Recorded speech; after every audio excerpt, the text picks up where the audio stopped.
My job is to finish up our excellent day with you great teachers by looking at what kindergarten can teach grade 8 teachers. And so we all know the book, What I Need to Learn, I Learned in Kindergarten, Robert Fulghum wrote a long time ago. It's right on because I have a whole new lab in my life. The last 3 years I've spent looking at kindergartens, talking to kindergarten teachers, and I have a grandkid going to kindergarten, so I'm really tuned into this. Just pray she's not going to be in your class.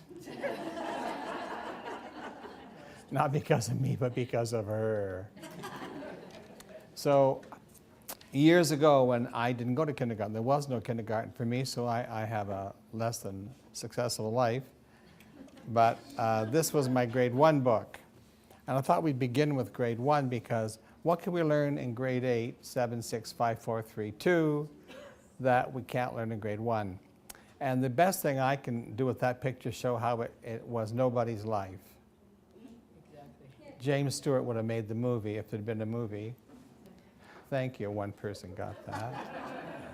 But this is nobody's life. And in those other grades now, we know we fill the screen of their lives with their lives. And they matter. They matter where they come from, who their homes are, what their likes and dislikes are, as you taught us at the table back there.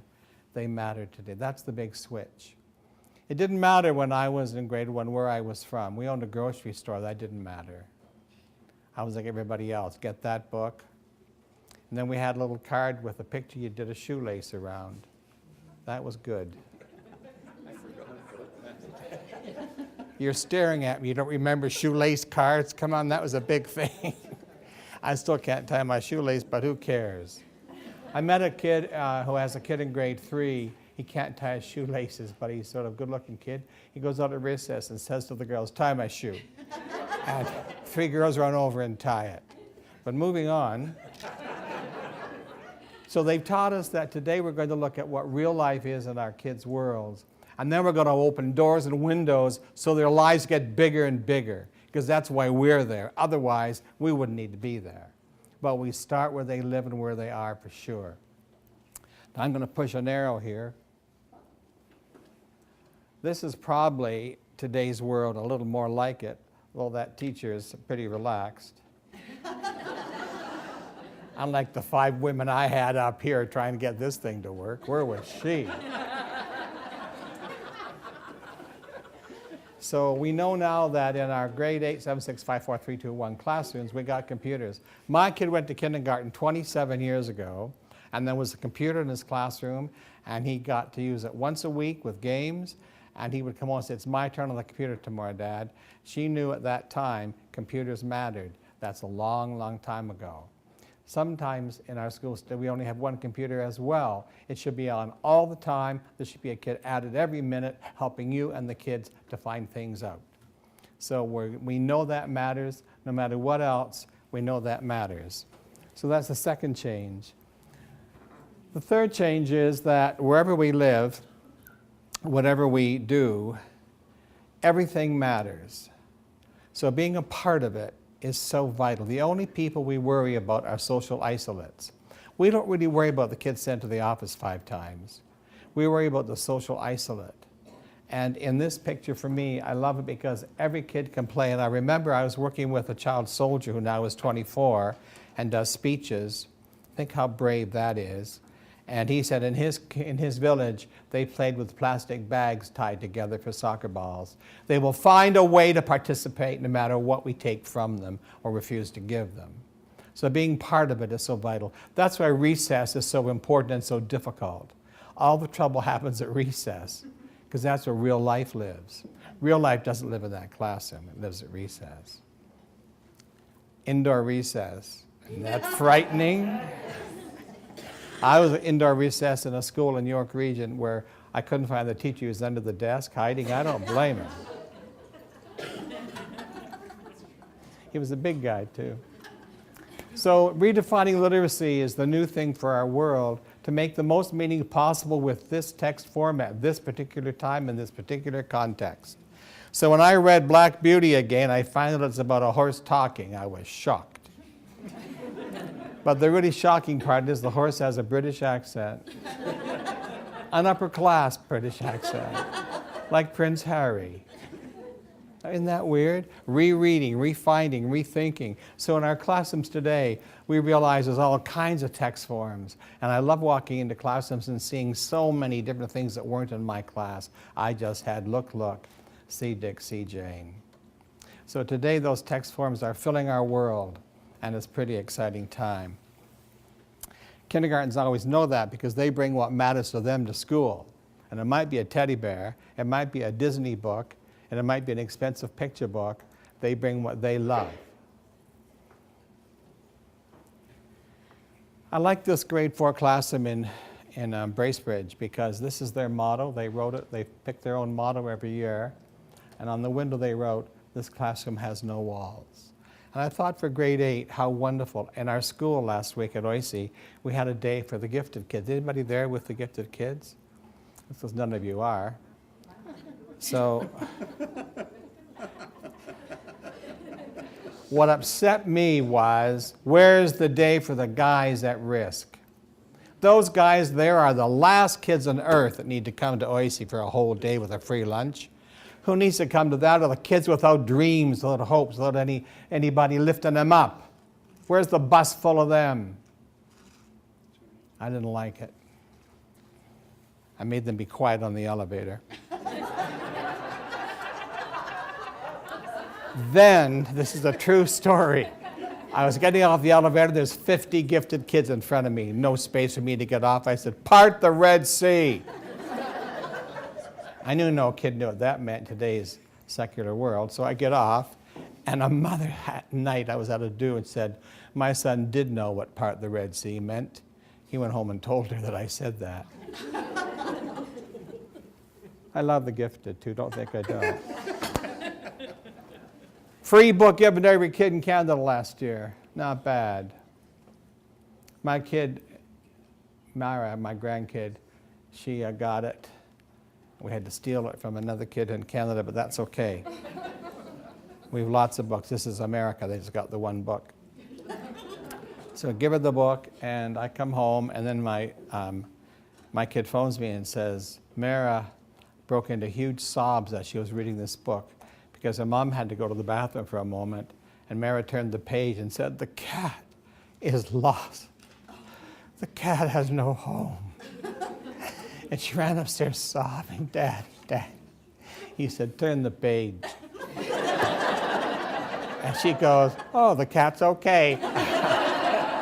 But I want a grade 8 class where the kid says, "Oh my God, I can't turn the page. I'm terrified of what will happen. I don't know what will happen to that child." I want kids like that. I want classrooms full of things like Mara's full of: tension, suspense, complete belief in what you're reading, complete addiction. That's why I loved doing the book made into a film. Oh, you know, the Kids at War. What's that called? The biggest Thunder Games. Is that right? Hunger Games. That's good. So Hunger Games, and we had a grade 7 class in Timmins read it, and then we got letters and calls from the parents. A month later, they'd all made their parents buy them volume 2 and volume 3 of that book. Tell me grade 7 boys don't read, would you? So this says, when you read powerful stuff, you have powerful ideas. Garbage in, garbage out. So, oh, that's me. I just want a little bit of oohing and awing. So I'm at a friend's house for dinner. I always take a book for her kid because I know how impressed she is by my knowledge. And so I take him this book. And I have it in a plastic bag, and he says to his mother, he's got a book, I want it right now. Well, we're going to dinner first. I want it right now. He's 5, so she says, would you mind if Liam had the book? No, here, take the book. He goes to the corner, and here's what Liam did at 5. He turned the first page and began going, Bear said, where's my hat? He couldn't read it, but he knew from the visuals. He used dialogue and narrative on every page. Well, Turtle said, I didn't take your hat. Bear thought, I wonder if he did. That boy used the whole story to the very end, and there's a trick at the end he didn't get. And that's when I'm needed. That's when I'm able to say, Hey, come here, take another look at this. Whose hat is it? That's the power of training kids how books function. He knew from the get-go how they work, what you do, but I got a stronger story about him because I went back 6 months later with the next book in the series. I'm a class act. And so I got this next book, and he takes it, and his mom said, it's been 6 months. No, you can read that to Grandpa David. So he goes like this with the book so that I couldn't see it. And then he told it. He didn't read it. He couldn't read that book. It's too complex. It's a picture book. We read picture books to kids. He knew to pretend to save his skin. Think how vital. And that mother said, I pressured him, didn't I? Yep. But he knew how to handle it. I will retell it from the pictures, just like he did the first time I went. In grade 8, stand, next page, you read. And that little girl stands up, hasn't got many friends, hasn't got the right clothes, hasn't got the best voice of reading aloud. There's been no rehearsal of the text. She's doing it cold, which you would have trouble with. And we call it teaching? What's that about? So that says to me, don't put the pressure on that they can't handle. I love Lucy Calkin's word, nudge. We nudge kids rather than push kids. It's a great word. So this is a grade 6 class. This is the word they chose for the year. Luckily, it's one of our words we use all the time. When are we engaged? It's very simple. When it's worthwhile, we're engaged. So how do you make it worthwhile in your classroom? Because you're all good teachers while you're here. Because you find ways to make it real, to make it part of their lives, part of their worlds, connect to their world. This is China, where they're teaching 1 billion kids to read and write English. And what are they using? Technology. China's never going to build libraries of English-speaking, English-written books. They're going to do it all through online. They'll do it. The thing about us, we've arrived at that place too. But we also know that what you read has to somehow move into your psyche, into your soul, into your heart, into your mind. So that we're building all kinds of character things as we read. It isn't just a process we achieve. So China's working like so hard on this, and we're way ahead of them because we've got it figured out. So we know that you've had people up here talking about visuals as text. They're just as important as anything else in literacy. Here are all the skills. They all apply to every single thing: film, picture, screen. They apply to songs. They apply to stories your mom tells. They apply to everything. Nobody owns those processes. They aren't just reading print text. They're reading everything. So this is a picture that my granddaughter did of her family. And it's quite an astounding picture. She was 4 3/4. And the teacher said, "There's an unusual picture your child has drawn. Everybody in your family, do they all have dark skin?" And